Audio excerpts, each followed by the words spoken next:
I'm sorry No, if I no, cut you off. no. How do you feel? We talked about this once before that we was going to touch on this Yeah. about being hard on yourself. When Mm-hmm. one is being hard on himself or herself, how do you feel about that? How could you address that in I- a spiritual standpoint? Yeah, always spiritual, all and always. I think it's a sad thing. I think it's a sad thing to be hard on yourself. I think you shouldn't. I think you should be thanking your body and talking to your body way more than like people realize they should. Like even with like an accomplishment or an achievement, I think you should thank your body and celebrate yourself for that, because we're a living organism and like we're alive. Like our whole body and being an essence within itself is alive. So when you're hard on yourself, that leads almost to the limited mindset, because you're so hard on yourself then to the point to where you don't feel like you're gonna be able to do anything. Therefore, it makes you depressed. You don't Yes. do anything. Hard on yourself for what? Like, love yourself. Know thyself. This is So all when you you got. say spiritual standpoint, right?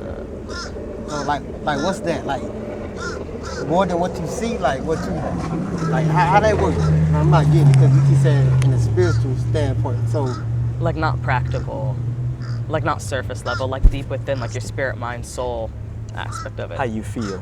And your mind. So if I say don't be hard on yourself, self should come first. First and foremost is self, okay? So if you are, somebody may say something to you, and some people say, I'm my worst critic. Is that how Yeah, people? we are. We're our own worst And I critic. think that's bad. That's bad. we are our worst. You're your worst Critic. critic. Yeah, that's bad, because you don't want to be hard on yourself. Because when you start to be hard on yourself, it kind of sends the wrong message to self. It leads to some kind of form of depression. You don't feel confident. You feel less worthy of yourself. There are a lot of different reasons by you being hard on yourself could turn to something Okay. that's not serving you, I should say. So definitely, I think you should take care of self first. Understand self first and pay attention to self. And when I say self, once again, it's basically how do you feel? Somebody say something negative to you, how do you feel? Or you, once again, people say, okay, well, you know, I'm my worst critic.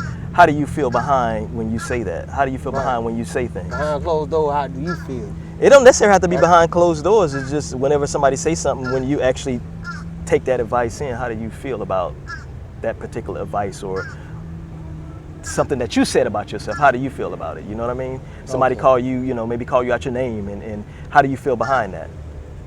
You know, so definitely you want to pay attention to that. So you want to check in with self first. And I did want to mention another thing. There's aspects to it, because there's a lot of things to where there's good and bad parts of it too. Like, I think the only exception of it not being bad, being hard on yourself, is if you're positively pushing yourself to do something.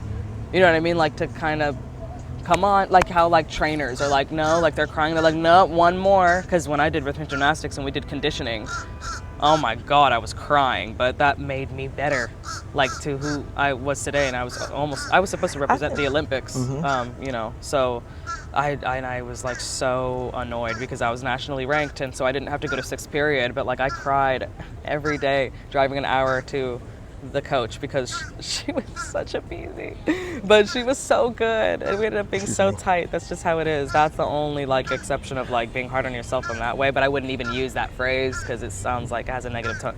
Because in my connotation to opinion, I would say that I think it's the inspiring action that you're looking for. What do you mean? In my opinion, like, just say for an example, if you willing to do gymnastic and that's something that you like, you That's feel what I'm saying. inspired. That's to just do your it. way of Not- saying it. Not, You're not pushing like pushing yourself. yourself. You're being Yeah. inspired versus somebody saying, "Come on," like your coach saying, "Come on, come Yeah. on, do it." That's the it has only to be way. more inspiring. Oh, yeah, I yeah, think yeah, that would okay.